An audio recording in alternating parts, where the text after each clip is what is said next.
Bukidnon State University is a special place for teaching and learning. Its vision is to become a premier institution of innovative and ethical leaders for sustainable development. Its mission: the university shall primarily provide advanced education, higher technological, professional instruction, and training in the fields of education, arts and sciences, public administration, information technology, accountancy, law, and other relevant fields of study. It shall also promote research and extension service and provide progressive leadership in its areas of specialization. BukSU Quality Policy. Bukidnon State University is committed to produce globally competitive and responsible graduates through excellent instruction, responsive research, sustainable extension, and quality production for the highest satisfaction of its stakeholders. Bukidnon State University. Educate, innovate, lead. BukSU. This is 104.5 DXBU 104.5. With integrity and commitment, we stand for truth. No bias, no agenda, just pure, unfiltered news you can rely on. Stay informed, stay aware, stay ahead. This is BukSU 104.5 FM, the voice of Bukidnon State University, your smart, educational, and community-based FM radio station of Bukidnon State University. This is BukSU News Patrol.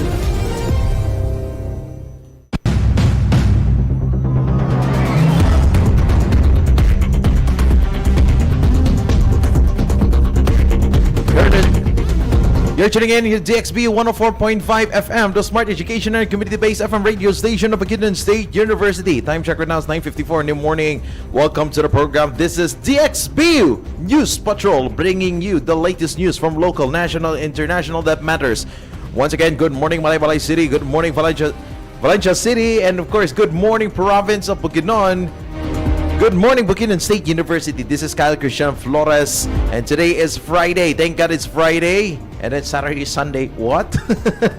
It's April 4, 2025. 4/4/25, mga higala. And of course, mga higala po, today is already Friday, and at the same time, it's still celebrating the Kamulan Festival 2025. And of course, we would like to acknowledge the following, especially to our Smart Bukidnon State University President, Dr. Joy M. Mirazol, and to our Vice Presidents, especially to our Vice President for Research, Extension, and Innovations, Dr. Karina Joan V. Barroso, Vice President for Academic Affairs, Dr. Hazel Jane M. Abuela, Vice President for Administration and Finance, Mr. Dante S. Victoria Jr., and Vice President for Culture, Arts, Sports, and Student Affairs, Dr. Lincoln V. Tan, and to our DXB Operations Manager, Engineer Manuel Chanji Agurob, and to our DXB News and Technical Team on duty today, Sir Miguel Luis Aldizo. Sir, good morning and thank you so much. And to our laboratory in charge in DXB 104.5 FM, Ma'am Vanessa Pamisanan Dizo. And of course, later this afternoon for our student reporters from TEFCOM, which will be later this afternoon at the DXBU Balita Patrol. Now, here are our headlines for this morning. Let's start up with our headlines this morning, starting off with our local news. Kibawe breaks ground for the new fire station. Saire Highway and Valencia City to close for Kamulan rehearsals. World Bank and PRDP visit Kalilangan for remote sensing data campaign training. And LPCC on Manolo Fortich conducts information drive on imported rice price caps. For the regional news, Comelec Region 10 to combat flying voters in the coming elections. Northern Mindanao remains vote buying free ahead of elections. Davao City ranks 4th in the Philippine startup ecosystem. For the national news, Filipinos released or temporarily released in Qatar after rally. And our Philippine government intensifies fight against fake news. And of course, Balikatan exercises expand its international participation.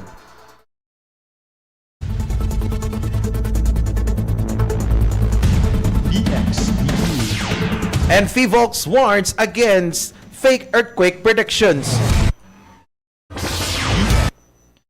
And for our international news, mga higala, MH370 plane search for the suspended due to the weather and resumes later this year. Another for our international news, world's tiniest pacemaker developed and controlled by light.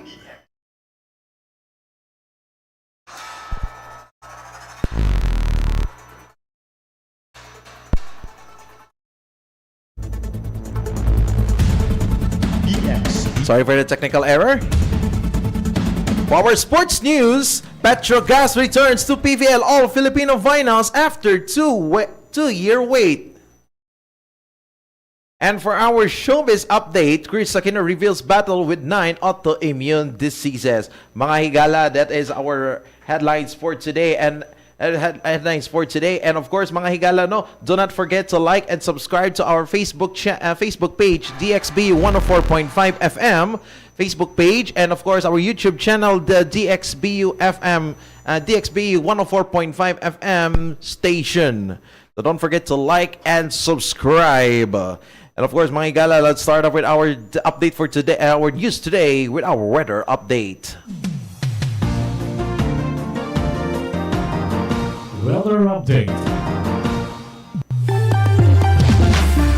Now let's start with our weather update today. BukSU. Based on the Pag-asa weather forecast at 4 o'clock in the morning, this morning, there is no typhoon or low pressure area within the Philippine area of responsibility. Northern Mindanao is not affected by the northeasterly wind flow and ITCZ or intertropical convergence zone, but will experience occasionally cloudy to overcast skies with scattered rain, lightning, and thunderstorms due to the easterlies. The easterlies are warm winds coming from the Pacific Ocean that bring clouds that could possibly cause rain in affected areas. Light to moderate winds from the east to northeast will result in 0.6 to 2.5 meter waves in the seas of Mindanao. Here in the province of Bukidnon, including the city of Malaybalay, city of Valencia, in nearby areas will have partly cloudy to cloudy skies with isolated rain showers or thunderstorms due to the easterlies. Light to the moderate winds coming from the east to northeast direction will prevail, and possible flash floods or landslides during severe thunderstorms. Minimum temperature here in Malaybalay City was recorded 2 o'clock in the morning today with 20.4 degrees Celsius, and a maximum temperature recorded yesterday at 2 o'clock in the afternoon with 33.5 degrees Celsius. Maximum related humidity was recorded 5 o'clock today in the morning with 95%, and minimum related humidity at 2 p.m. and 3 p.m. yesterday at 45%. Sunrise was recorded at 5:36 in the morning, and sunset is will predict at 5:49 in the afternoon. Now let's move on, mga higala, for our local news. Bringing you the heartbeat of our community. Local news. For our local news today, mga higala, BukSU. Kibawe has begun construction on a new two-story fire station located beside the Municipal Disaster Risk and Reduction Management Office of Kibawe, marking a significant step in enhancing local fire safety and emergency response. The groundbreaking ceremony celebrated this long-awaited project made possible by Mayor Reynaldo Jimboy Tibunto S. Rabanes and the Sangguniang Bayan. The new facility underscores the local government's dedication to public safety and disaster preparedness, providing firefighters with improved resources to serve the community. This event was attended by the key Bureau of the Fire Protection officials, including BFP 10 Regional Director, Fire Captain Superintendent Romel C. Tradio, DSC, and Provincial Fire Marshal Fire Safety Superintendent Franklin O. Ratunil, DSC, along with other BFP personnel and local department heads.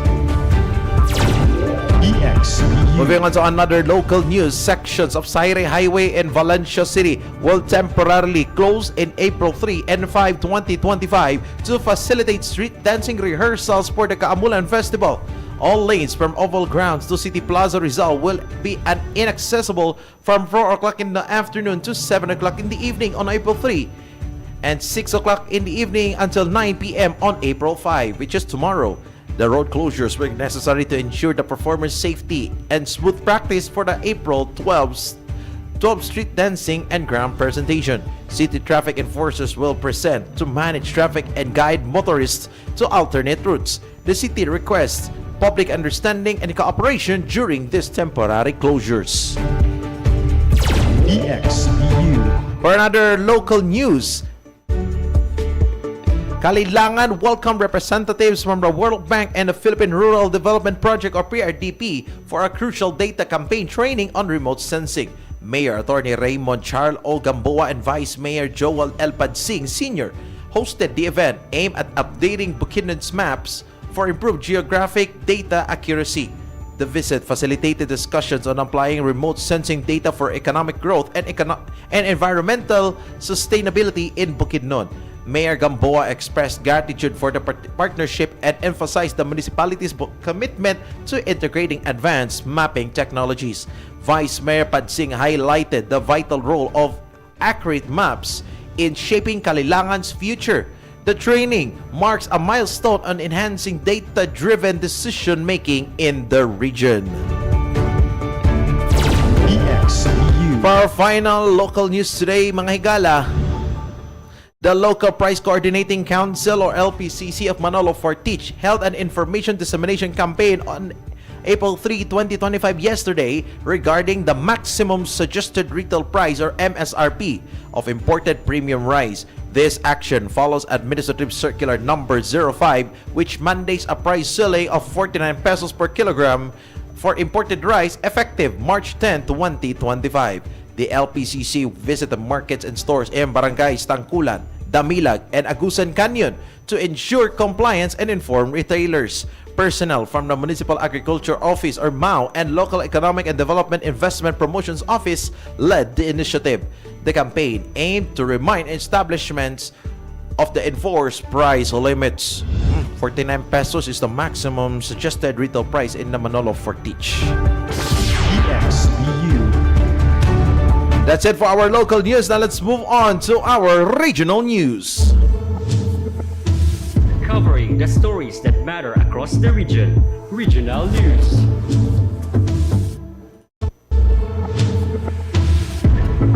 Let's start up with our regional news, mga igala. BukSU. The Commission on Elections Region 10 aims to eradicate the long-standing issue of flying voters in national and local elections. The Commission has developed a strategy to identify and prevent individuals who are fraudulent identities to vote for financial gain.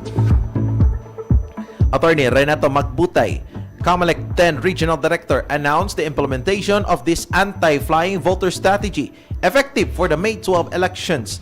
The method involves verifying the voter's actual appearance to prevent impostors from casting ballots under false names. COMELEC has consistently sought to ensure clean and fraud-free elections in the Philippines. This new strategy represents a significant step towards achieving the safe and peaceful elections. BukSU. In another regional news, same as the COMELEC Region 10, the Northern Mindanao has maintained a clean record regarding of vote buying allegations with 39 days remaining before the May 12 elections.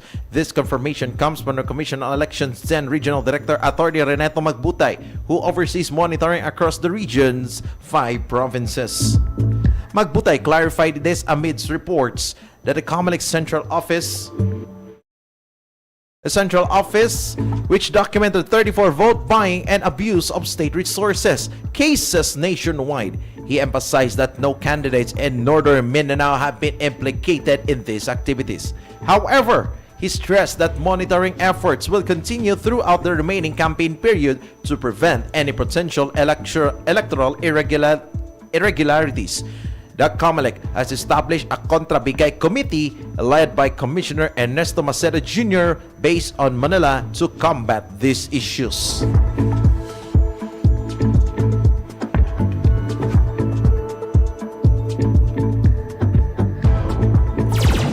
BukSU. For our final regional news today, Davao City has emerged as a leading hub for startup businesses in the Philippines, securing the fourth spot in the nation's startup ecosystem rankings. According to the 2024 Global Startup Index, the city also leads within its region. This achievement is attributed to the Davao City government's proactive efforts to bolster its economy by supporting technology-driven businesses with high growth potential. Christian Cambaya from the Davao City Investment Promotion Center or DCIPC highlighted the city's growing reputation as a hotspot for innovative startups. The launch of the Davao Angel Investors Network is a key initiative aimed at stimulating investment in local startups.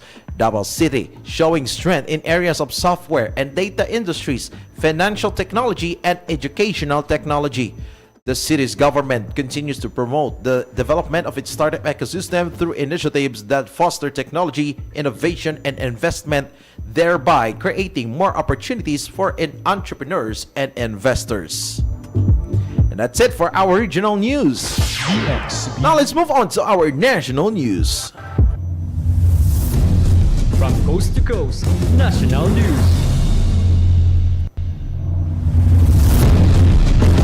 BukSU. 17 Filipinos detained in Qatar for an unauthorized rally supporting former President Rodrigo Duterte have been released, the Department of Migrant Workers announced. The group, comprising 12 men and 5 women, received provisional release pending further investigation. Secretary Hans Kakda confirmed that they are now free to return home within Doha. While no formal charges have been filed by Qatari authorities, the individuals remain under investigation and are prohibited from leaving Qatar.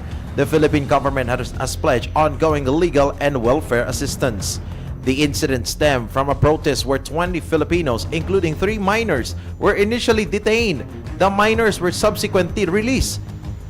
Kakda warned that unauthorized protests in Qatar can result in up to 3 years imprisonment and fines of 50 Qatar rials.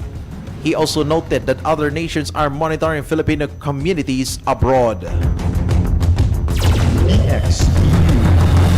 The Philippine government has declared its firm stance against the proliferation of false information, citing its severe global impact. Officials emphasized the necessity of legal action against those responsible. The National Bureau of Investigation, or NBI, is set to collaborate with Interpol to track down individuals disseminating fake news from overseas. This move comes amid a surge of misinformation, particularly following a recent arrest of a former president, which triggered a wave of false reports on social media. The NBI is currently investigating approximately 20 individuals and their funding sources, examining potential connections to vloggers who may be involved in spreading misinformation. This investigation follows the arrest of a fake news vlogger in Cebu, highlighting the government's commitment to curbing the spread of false narratives. The government aims to protect the integrity of information and ensure public trust. BukSU. In another national news, the upcoming Balikatan exercises led by Filipino and American troops are set to feature expanded participation from Japan, Australia, and other allied nations. Armed Forces of the Philippines, or AFP, spokesperson Colonel Francel Margaret Padilla confirmed the growing international involvement, highlighting the strength of alliances. The 2025 exercises are anticipated to be among the largest in recent years, reflecting the Philippines' deepening military cooperation. The recently signed Reciprocal Access Agreement, or RAA, with Japan and ongoing Visiting Forces Agreement, or VFA, with Australia and Canada, along with potential partnerships with the EU, underscore this trend. This year's Balikatan will serve as a full battle test, implementing established tactics and utilizing newly acquired equipment. The U.S. will deploy its Navy Marine Expeditionary Ship Interdiction System, or Nemesis, anti-ship missile system, and unnamed surface vehicles for advanced training.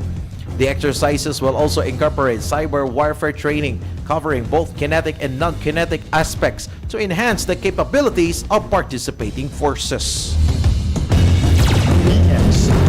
For our final national news today, the Philippine Institute of Volcanology and Seismology, or PHIVOLCS, has cautioned the public against false earthquake predictions.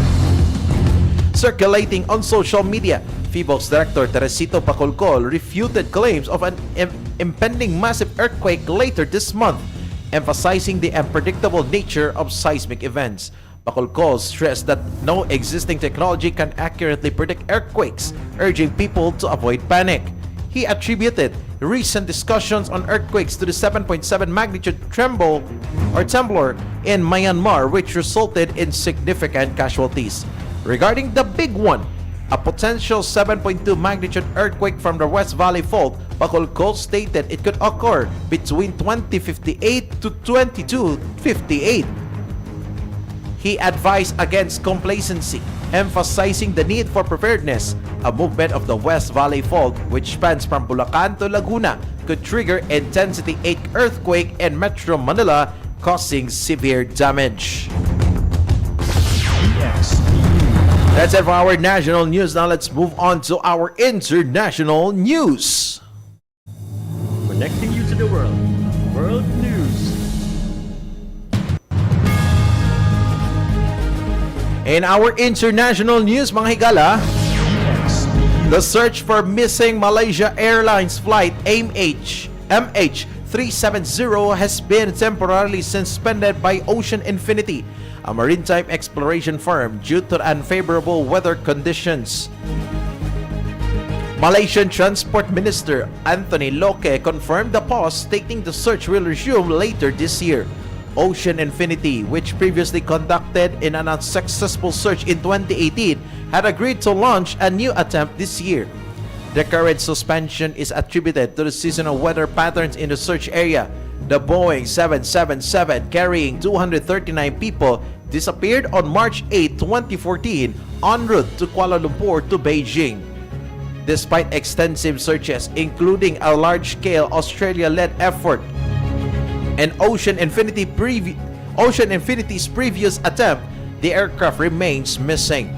The latest search, like the previous one, operates on a no-find, no-fee basis. The plane's disappearance has sparked numerous theories, but the cause remains unknown. Families of the passengers continue to seek answers and closure. BukSU. In another international news, scientists have created the world's smallest pacemaker, a light-controlled device smaller than a grain of rice, designed for temporary use and eventual dissolution in the body. This breakthrough, while years from human trials, offers a less invasive alternative to current temporary pacemakers. The device, just 1 millimeter thick and 3.5 millimeters long, can be injected via syringe and works wirelessly. It's paired with a chest patch that detects irregular heartbeats and uses light to signal the pacemaker to stimulate the heart. Powered by the body's fluids, it converts chemical energy into electrical pulses. Successful tests have been conducted on various animals and human heart tissue. Researchers estimate human trials could begin in 2 to 3 years. The technology holds potential for broader medical applications beyond cardiology, including nerve regeneration and wound healing. Experts hail it as a transformative breakthrough in bioelectronic medicine. And that's it for our international news. Now let's move on to our action for our sports news. All the action. All the scores. Sports news. In our sports news today, BukSU. let's settle about the volleyball. Petrogaz has secured a coveted spot in the Premier Volleyball League or PVL All-Filipino Conference Finals, sweeping the semifinals with a decisive score of 25-22, 25-20, and 25-18 victory over Akari Chargers at the Smart Araneta Coliseum. This win marks their return to the championship round after a 2-year absence. The Angels displayed dominant form, winning all 3 semifinal matches, led by Myla Pablo's powerful 16-point performance and Brooke Van Sickle's 15 points. Petrogaz's offense proved too much for Akari. Setter Chi Saet facilitated a relentless attacking game, propelling her team to victory. Petrogaz will face familiar rivals, the Creamline Cool Smashers, who also secured their finals berth with a straight set win over Chocomucho. The Angels, seeking their first all-Filipino title, are determined to capitalize on this opportunity. The best of 3 championship series begins Tuesday at the Big Dome. Now let's move on mga igana to our showbiz update. Lights, camera, headlines, showbiz news. In our showbiz news, mga igala, TV host Chris Aquino has disclosed she is now fighting 9 autoimmune diseases, adding 2 new diagnoses to her previous 7. She listed her conditions as autoimmune thyroiditis, chronic spontaneous urticaria, EGPA, systemic cirrhosis or scleroderma, lupus, rheumatoid arthritis, fibromyalgia, polymyositis, and mixed connective tissue disease. Polymyositis causing muscle inflammation and weakness, and mixed connecting tissue disease, a rare disorder with lupus. Scleroderma and polymyositis features are her latest diagnosis. Both have unknown causes. Aquino acknowledged the challenging odds but maintains strong faith and prayer. She hopes to be well enough for Mother's Day. So, Chris, of course, Chris, get well soon.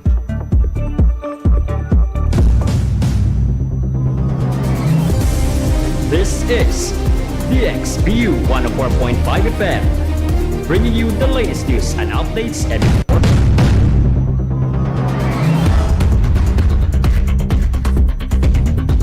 Time check right now, it's already 10:18 in the morning, mga higala. Of course, mga higala ha, the Pag-asa has released 4 a.m. the rainfall rainfall warning. So be careful. So bring your umbrellas, bring your akalo, or bring your jackets with you to prevent, of course, to keep you protected. And of course, since it's Friday, don't forget mga igala po, don't forget, of course, your breakfast, your lunch, and dinner. And of course, since it's Friday, so especially to our Catholics, it is for our fasting. So don't forget not to eat. Do not eat from meats. You can eat fish, or you can eat vegetables, or you can eat eggs naman mga igala. Alright, mga igala, I would like to shout out also to Dr. Lorenzo Bidinayan III, who is, and again, he's busy, but he is still listening here at the DXB 104.5 FM to our news patrol, sir. Good morning and happy listening. And to all the university officials who are listening right now, to the Office of the Vice President for Research, Extension, and Innovations, thank you so much for listening also. And to all, of course, outside Malaybalay City, also to the Barangay Dos. Yes, they are listening right now. Thank you so much for listening, or for the residents and the barangay officials of Barangay Dos here in Malaybalay City. Again, kay salamat sa inyong pagpaminaw, mga igala. Before we go, I would like to acknowledge the following, especially to our Bukidnon State University President, Dr. Joy M. Mirasol, Vice President for Research, Extension, and Innovation, Dr. Karina Joan V. Paroso, Vice President for Academic Affairs, Dr. Hazel Jane M. Abuela, Vice President for Administration and Finance, Mr. Dante S. Victoria Jr., Sir, and Vice President for Culture, Arts, Sports, and Student Affairs, Dr. Lincoln V. Tan. So our DXB Operations Manager, Engineer Manuel Chiad G. Agurov, he is heading on a meeting today. Apas lang ko, sir. And to our DXB News and Technical Team on duty, Sir Miguel Luis L. Dizo, thank you so much, sir. Arigato gozaimasu for being with me as always. And of course, Sir Michael, who is still currently on documentation on the research building. And to our DevCon student newscasters who will be later on here later on the DXB Balita Patrol on 3 o'clock in the afternoon. So stay tuned, mga igala, here at the DXB 104.5 FM. To our live stream, to our Facebook live viewers, or netizens on Facebook and YouTube, thank you so much for tuning in and for watching our video today. And this has been DXBU News Patrol this Friday, April 4, 2025. This has been Kyle Christian Flores for DXBU News Patrol. Good morning, Malaybalay City. Good morning, Province of Bukidnon. Maayra masalom niyo alan. Alam? Yeah. Amol-amol. Yeah. Hashtag amol-amol da pamilya. Happy Kamulan 2025 and God bless us all. Thank you so much for tuning in and please stay tuned here on the DXBU 104.5 FM. With integrity and commitment, we stand for truth. No bias, no agenda, just pure, unfiltered news you can rely on. Stay informed, stay aware, stay ahead. This is DXBU 104.5 FM, the voice of Bukidnon State University, your smart, educational, and community-based FM radio station of Bukidnon State University. This is DXBU News Patrol.